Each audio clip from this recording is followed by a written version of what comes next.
welcome to Retro Core, and this is part 1 of a 4-part special where we are taking a look at every single, to my knowledge, Super Famicom shooter, or Super Nintendo shooter, however you want to call the machine. Now, what determines a shooter? Well, there are many different categories out there which people call shooters, such as Contra. Contra is actually a run and gun shooter, but I don't really consider those as a shooter in the traditional sense. Now, to me, a shooter is a forced scrolling game, either horizontal or vertical, or a single static screen, in which you walk around and blast the crap out of everything. So games that have you doing certain objectives to get further into the game, such as Jaleco's Operation Logic Bomb, I wouldn't consider that being a shooter, or Humans the Fireman. I certainly wouldn't call that a shooter either. But these games that you see here, these are all shooters. Even Shien the Blade Chaser. It's more like an Operation Wolf style game, and in essence, that is a shooter. It's forced scrolling and you're blowing away everything in sight. Okay, now there is another thing about this video. Every single game you are about to see is recorded from a real Super Famicom. This is a 100% genuine Super Famicom. No clone hardware here, this is the real deal. So you know you're going to be seeing the real deal. No emulation whatsoever, all real.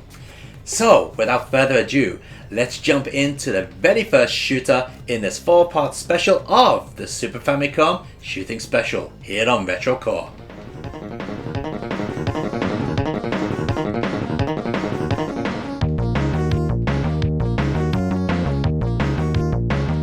So let's start off with the Japanese exclusive. Like many of the shooters on the system, this is Axelay, a game developed by Genki of all people and published by Tomy. This is quite the adventurous release for a system that has a very slow CPU. The backgrounds are all pre-rendered 3D areas that have been blown up to fill the screen. Unfortunately, this gives the game an incredible blocky look. Gameplay is rather sluggish and isn't helped by an annoying mechanic that has your main weapon's power drain every time you use it, causing you to wait for it to power up, while in the meantime the enemies lay into you. Axelay is a great idea, but sadly not a great game. It also has a strange name.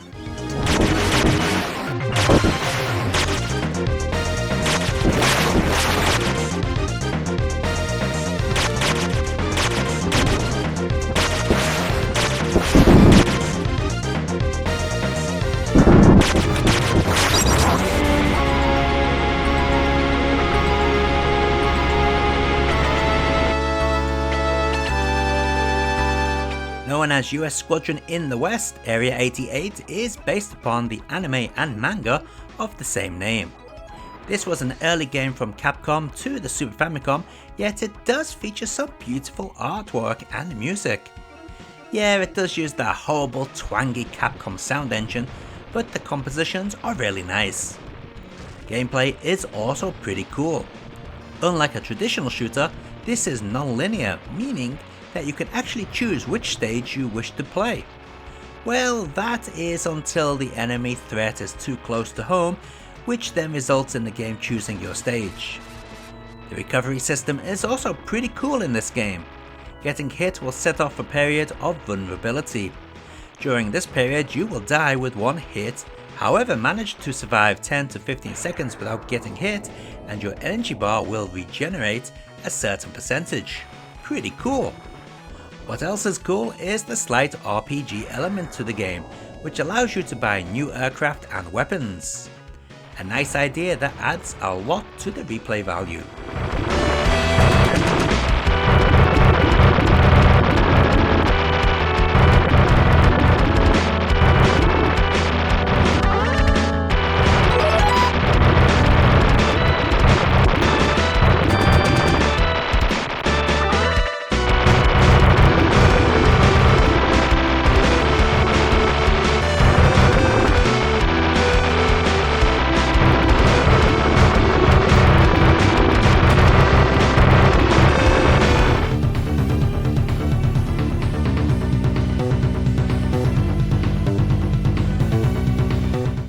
everything is big in Biometal, and I mean everything.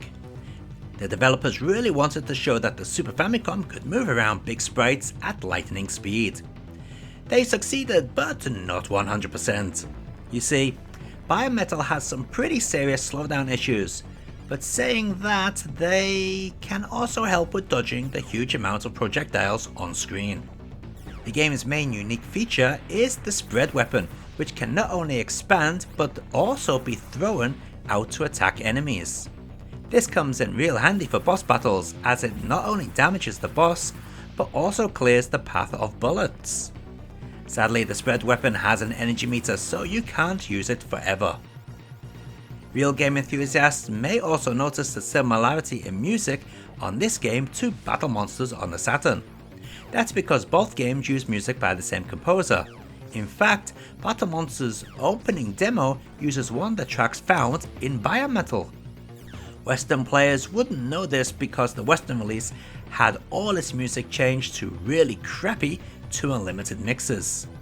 The beautiful Biometal logo was redesigned into a boring as hell generic one, as well as some other changes being made.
Darius Twin is the first of 2 Darius games for the Super Famicom.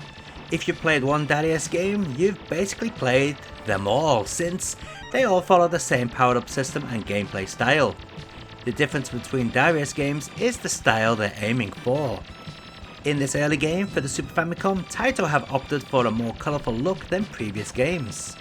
It also has quite a unique upbeat soundtrack. One point that's very impressive for an early game is the lack of slowdown and the sheer size of some of the bosses. They can easily fill the screen.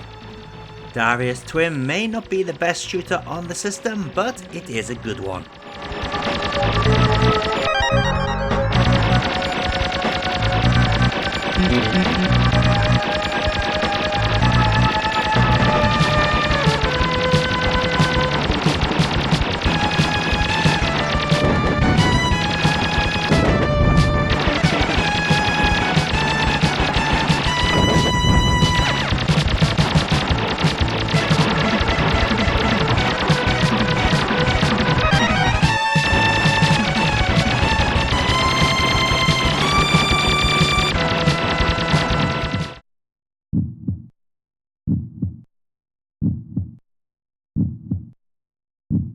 This is Darius Force, also known as Supernova in the US, for some reason.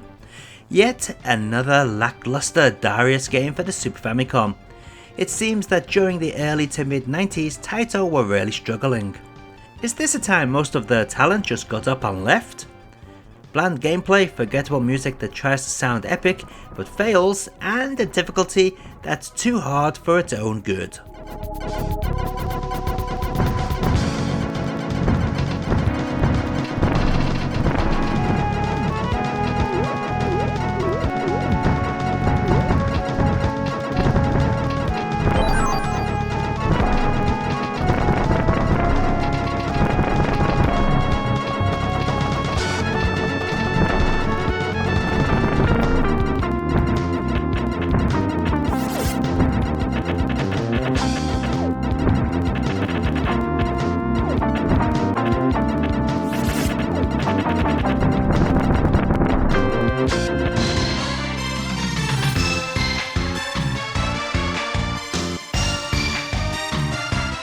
Gokujo Parodius is the second of 3 Parodius games on the Super Famicom.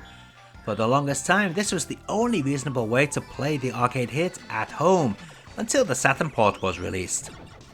If you've never played Parodius, you may still know how it handles, since it uses the same mechanics as Gradius and Salamander, with the added bonus of the coloured bell system taken from Twin B, another Konami cute shooter. Parodius is a fantastic laugh, and really shows that Konami once were the king of home gaming. They really did push the envelope with the Super Famicom. Sure, this port is missing a lot from the arcade in terms of speech, animation and other little details, but it sure is close enough for a 16-bit home gaming console.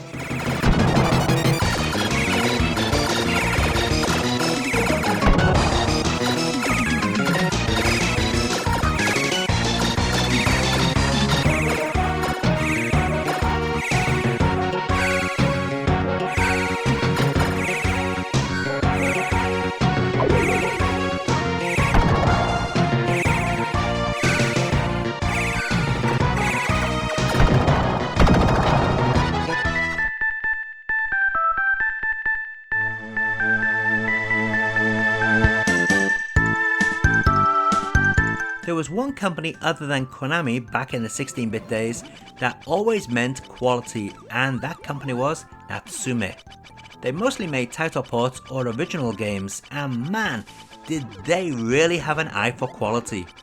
This is Kiki Kai Kai, or stupidly named Pocky and Rocky for the US market. You could say that this game is a sequel to the original arcade game from Taito. You play as either Sayo, the girl, or the Tanuki, raccoon.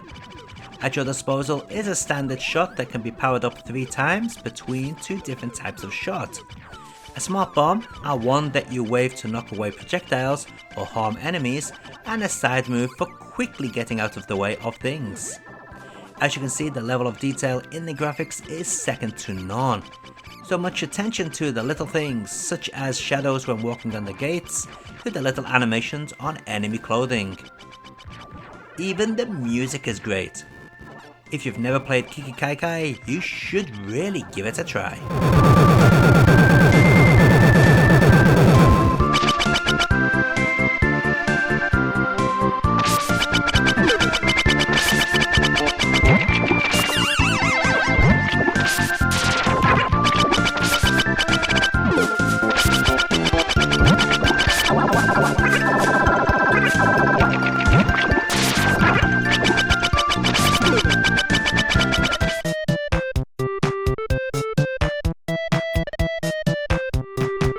This is Moon Cresta, which can be found on the Nichibutsu Arcade Classics cartridge. This is a fairly average Galaga clone. The game does offer an original mode, which basically changes the sprites of the ships and nothing else, besides add the moon into the background. Quite an average game at best.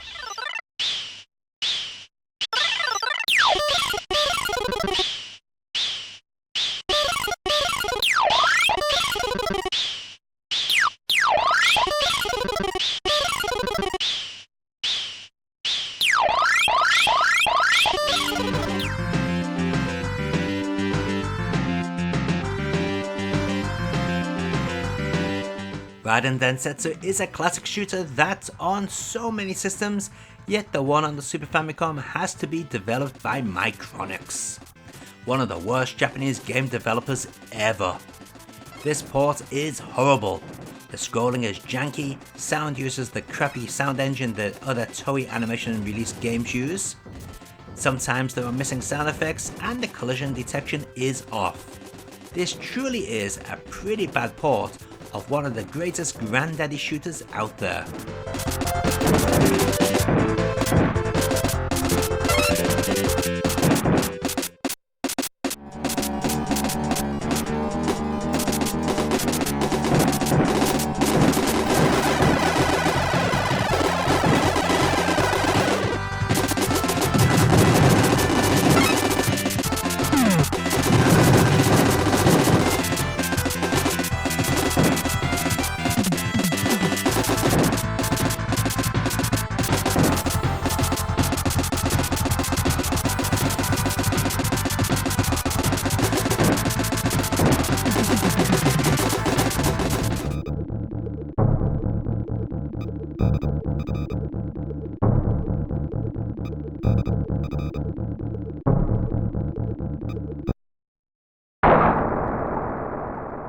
Super E.D.F is an arcade conversion by Jaleco of their arcade game E.D.F.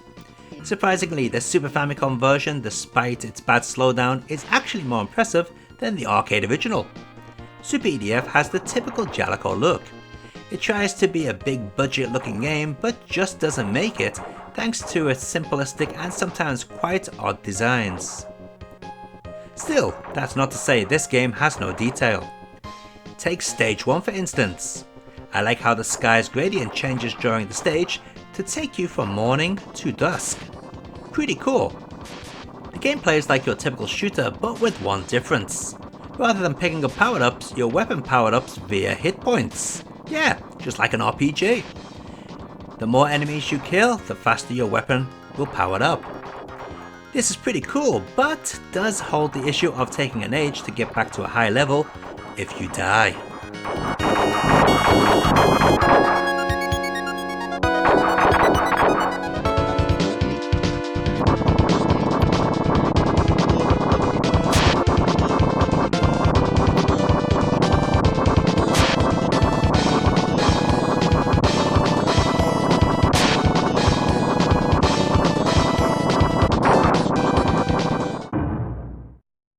This is Terminator 2, the arcade game. A crap game based on a fantastic movie. Shoot anything that moves and never be able to kill everything or escape from taking damage. Complete turd. Move on.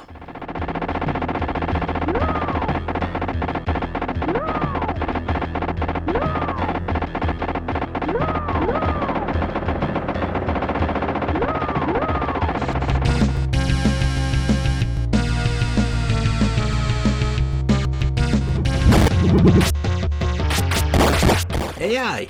Yep. The same developer behind the horrible Blazion are behind this game, Uchu no Kishi Tekman Blade. I bet even from just watching this footage you are thinking, man, that looks bad. And you'd be right. This shooter doesn't actually feature any form of gun. Basically you swing your staff at anything that approaches you. You can also throw your staff, but the delay on doing this doesn't make it worthwhile. I should point out that this game has a one-on-one fighting section to it also, which is just as awful as the shooting sections. Truly a bad game.